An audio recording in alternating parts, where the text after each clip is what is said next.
So I want to talk about standing in the gap in our community. This is a conversation for Black men and women. So if you are not a Black man or woman, don't say nothing. Just listen. This Tory Lanez trial, which revealed that he was guilty of shooting Meg the Stallion, reveals so much about the way that Black men love to ostracize Black women and invalidate Black women experiences. If we look at the way that different cultures view each other, the only culture where their men ostracize their women unprovoked, you will see that Black men do it to Black women all the time. There is no other community. They could not like the women in their community. They could have disdain for their women in their community, but they will not publicly ostracize their women the way that some Black men are out here ostracizing Black women. And I understand systemically where that comes from, but y'all need therapy. Because the hatred that some Black men have for Black women is so disgusting.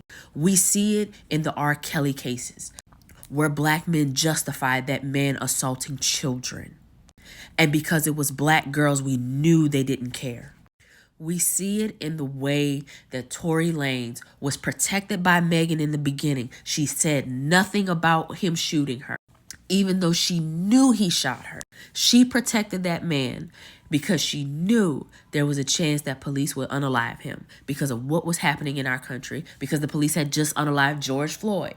And Black women were standing in the gap for Black men during that time already. And here's Megan, who was just physically assaulted by a Black man, standing in a gap for a Black man to protect him over herself. Some of you push this hashtag of protect Black women until it's actually time to protect Black women from some of you. And it's disgusting. Some of you do not want to protect Black women from the harm that we face at the hands of Black men. And you take and you spew violence on your podcast towards us. You weaponize blogs against us. You are not standing in the gap for us. 3 Black women created a movement because Black men were being unalived by the police. Black men did not even do that for Black men.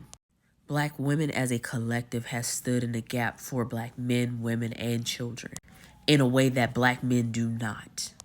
And Black men, it is time that you start holding other men accountable for their actions towards Black women and start calling them out for weaponizing their platforms against Black women.